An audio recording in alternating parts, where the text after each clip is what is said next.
Good morning and welcome to my neighborhood. It's a beautiful day. I want to talk to you this morning about Imperial Attire. Yep, very strange. I was reading a series of short stories, speculative fiction, in an anthology called New Sun.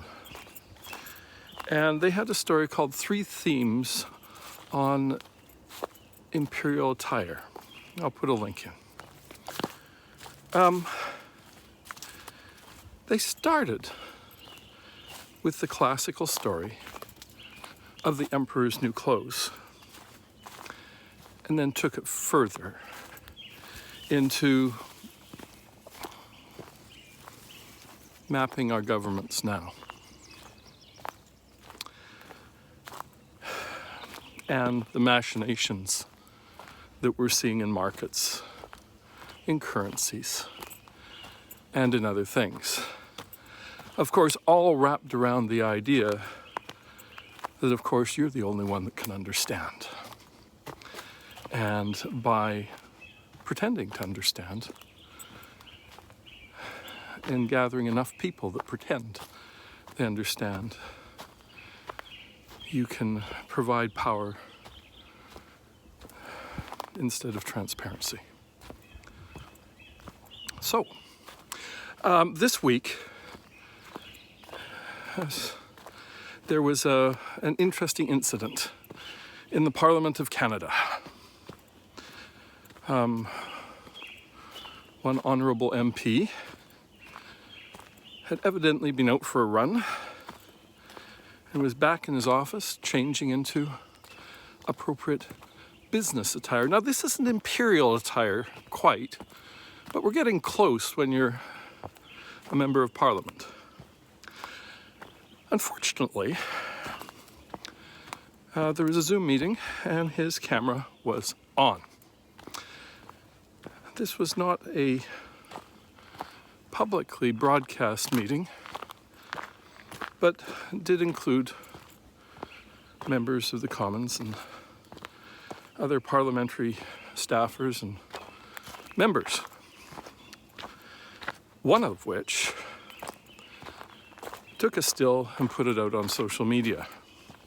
So there he is, standing with his emperor's clothes between the flags, nice background, furled flags of Canada and Quebec. Good Zoom setup. And he came back and apologized, said it was a mistake and wouldn't happen again. I assume he's got some tape or something. But it's the response of others was a bit interesting,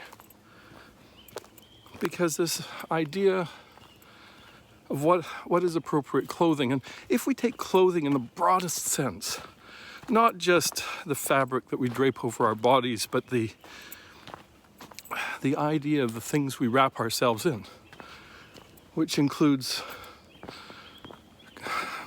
culture, language, the things that we identify with, gray hair.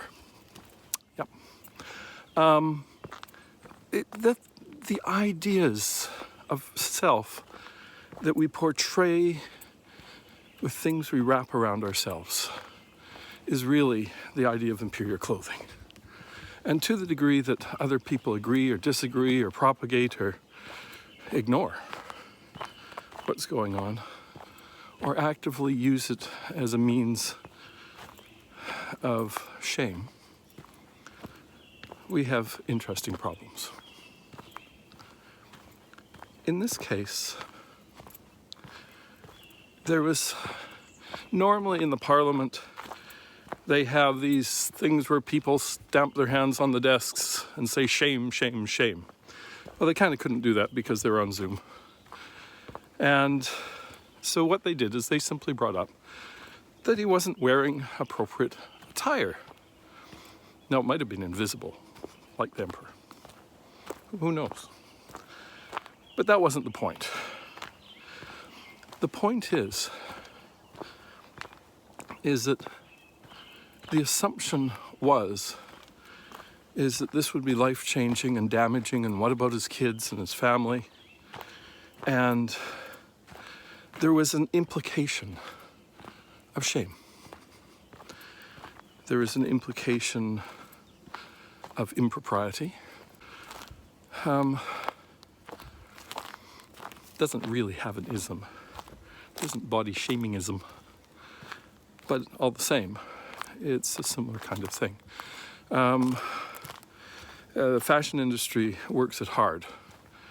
You know, they edit photos of models in such a way that if your body was like that, oh my God, there would not be a way for you to move. You would not be that person, and then they tell us we're supposed to be like that.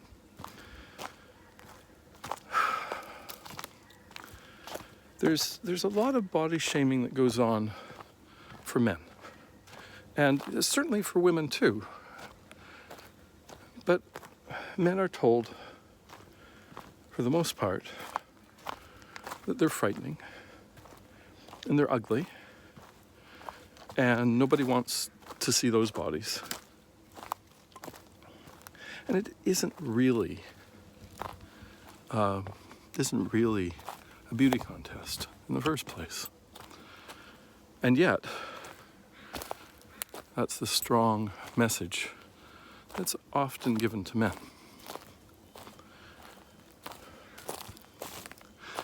What could have been done with this incident is to talk about, like they did in the British Columbia legislature a couple of years ago.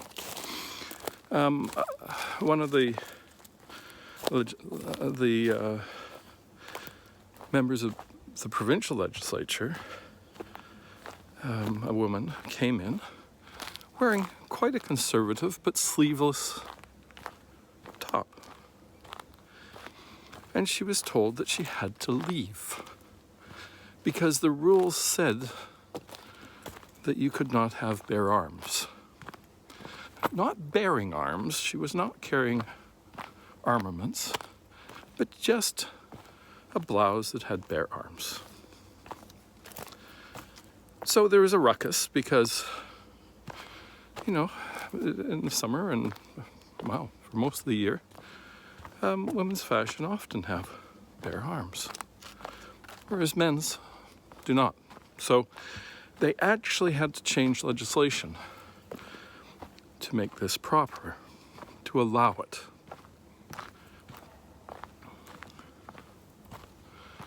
For a long time,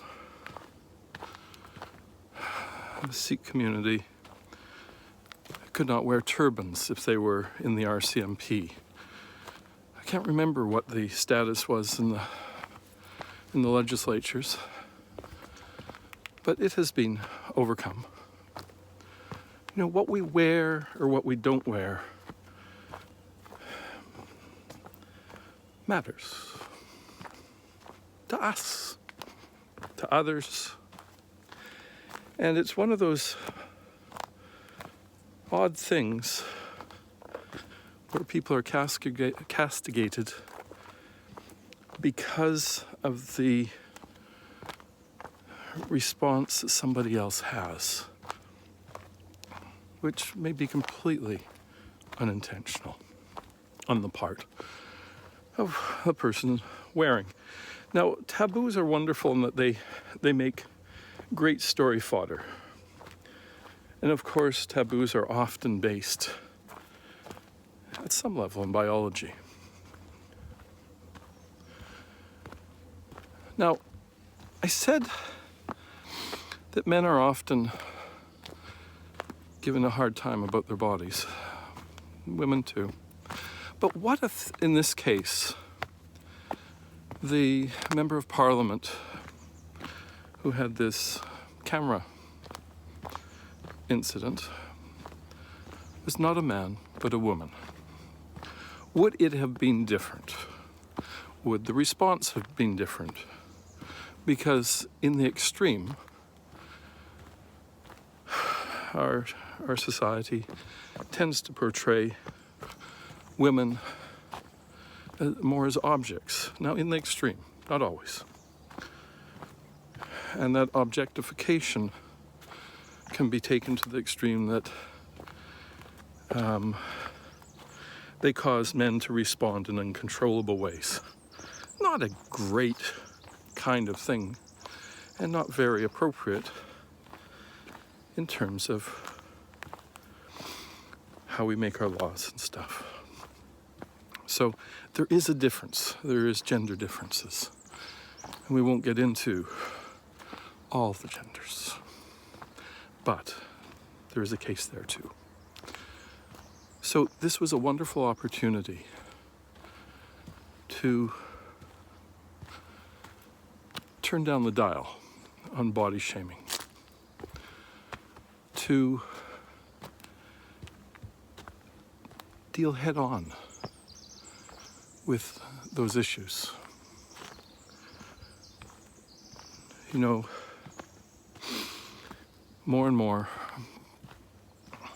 we're finding that sunlight on skin, at least in a limited fashion, 5 to 15 minutes when your shadow is shorter than you are, may make us healthier. Increased vitamin D, release of nitrous oxide in our skin. These things seem to have, according to a variety of studies, some effects, even on COVID. Don't want to burn. The reason for shadow shorter than you are is that the UVB that gives you vitamin D bounces off the ionosphere at an attitude of more than 54 degrees. It's just a shorthand that allows you to take into account time of day, time of year, and latitude. So, enough of that. It does create an interesting, simple issue that for many years, a man can walk through a park without a shirt on, without too much problems. People just kind of accept it. Women, not so much, in spite of, in British Columbia, a 20-year-old Supreme Court ruling that says otherwise. How do we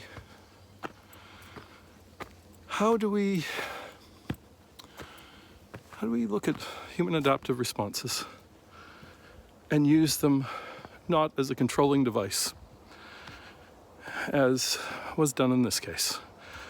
Not to a huge degree, but enough to cause some concern. How do we take these things that we all have, bodies and perception, face recognition and body recognition, and make them be positive, make them be constructive, make them not have imbalances between genders?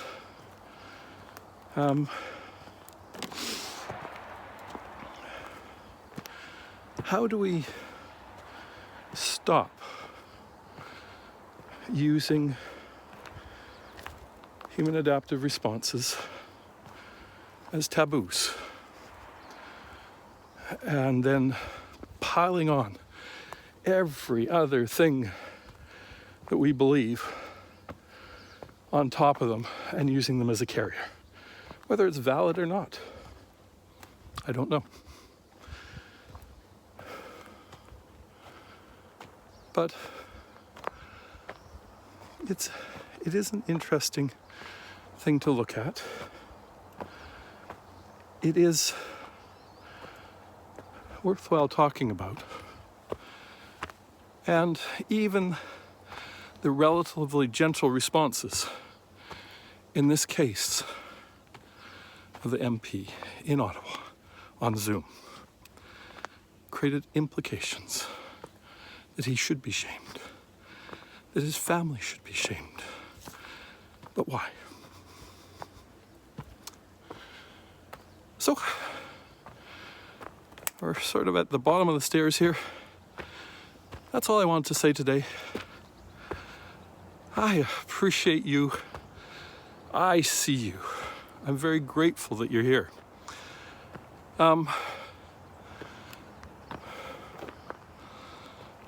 Imperial Clothing.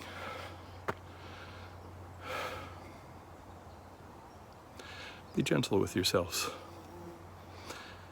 Be calm. Be kind. Be safe. Click the notification bell if you want to see when we come up next time. Subscribe. Like. We really appreciate that. Thank you very much. Again, I'm most grateful that you're here. Have a wonderful day. At least here, spring seems to have arrived. Bye now.